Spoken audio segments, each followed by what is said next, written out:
জানাই সিটি কর্পোরেশনকে এই বর্জ্য পৃথকীকরণ ব্যবস্থাটা শুরু করবার জন্য।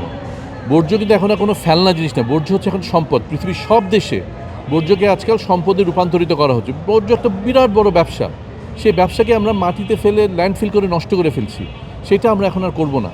এখানে সিটি কর্পোরেশন আজকে যে উদ্যোগটা শুরু করেছে, আমরা গুলশানের প্রতিটা বাসায় বাসায় আমরা সিটি কর্পোরেশনকে বলেছি আমাদেরকে দায়িত্বটা দেবার জন্য, এবং এই ব্যাপারে আমরা ইতিমধ্যেই উদ্যোগ নিয়েছি। গুলশানের প্রত্যেকটা অ্যাপার্টমেন্টে এরকম করে বিন থাকবে, প্রত্যেকটা বাসায় আলাদা রঙের প্লাস্টিকের কাগজ যাবে, এবং প্রতিটা আলাদা আলাদা রঙের প্লাস্টিকে তারা বর্জ্য পৃথকীকরণ করে তারা সেখানে জমা রাখবেন। আমাদের গুলশান থেকে এটা শুরু হবে, আমাদের মাননীয় প্রধানমন্ত্রীর কনস্টিটিউয়েন্সি এটা, ওনার এলাকা থেকে এটা শুরু হবে, এবং গুলশানকে আমরা ইনশাল্লাহ মডেল করব, যেখানে বর্জ্য পৃথকীকরণ হবে, বর্জ্য ব্যবস্থাপনা হবে, এবং বর্জ্যকে আমরা সম্পদে রূপান্তরিত করব। Rupayan Lake Castle, welcome to the land of piece.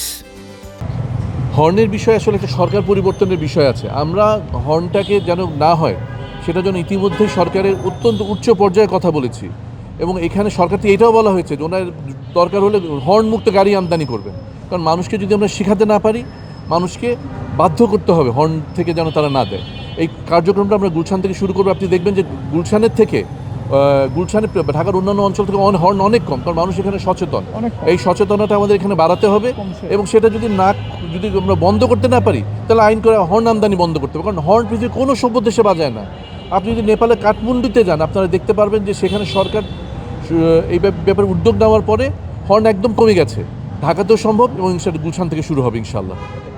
G, city corporation তো মাত্র আমাদেরকে 5টা ডাস্টবিন দিয়েছে এই মসজিদের জন্য, এখান থেকে এটা শুরু। আমরা ওনাদেরকে বলছি আমাদের যে পার্কগুলো আছে, পার্কগুলোতে দিলে মানুষ এখানে সচেতন হবে। সেই পরিপ্রেক্ষিতে এটা তো এখানে, কিন্তু গুলশানে 12,000 হাউসহোল্ড আছে, 5,000 বাসা আছে। প্রত্যেকটা বাসায় আমরা একটা দুটো করে দিব, যেন আপনি বিদেশে দেখবেন সব বাসা বাইরে এরকমটা থাকে পৃথকীকরণ করা। এখানেও তাই হবে, কঠিন কোনো কাজ না। ঘরের মধ্যে থেকে আলাদা করে তারা ফেলে দেবে, যদি না ফেলে তাদেরকে ফাইন করা হবে। আপনি দেখবেন যে সিঙ্গাপুর আজকে পৃথিবীর সর্বশ্রেষ্ঠ দেশ, কারণ ছোটোখাটো কিছু করলেই তাদেরকে ফাইন করা হয়। আমরা মানুষকে অনুপ্রাণিত করবো কাজ করবার জন্য, কিন্তু তারা যদি না করে সিটি কর্পোরেশনের সহযোগিতায় তাদেরকে ফাইন করে আমরা সবাইকে একটু সিভিক রেসপন্সিবিলিটি আমাদেরকে নিতে হবে। আমরা নিজেদের দায়িত্বটা আমরা নিজেদের নিতে হবে। সব যদি আমরা সরকারের উপর চাপিয়ে দিই সেটা হবে না। আমাদের নিজে থেকে সভ্যতার শুরু, নিজে থেকেই পরিবর্তনের শুরু, এবং ইনশাল্লাহ আমরা গুলশান থেকে সেটা শুরু করব।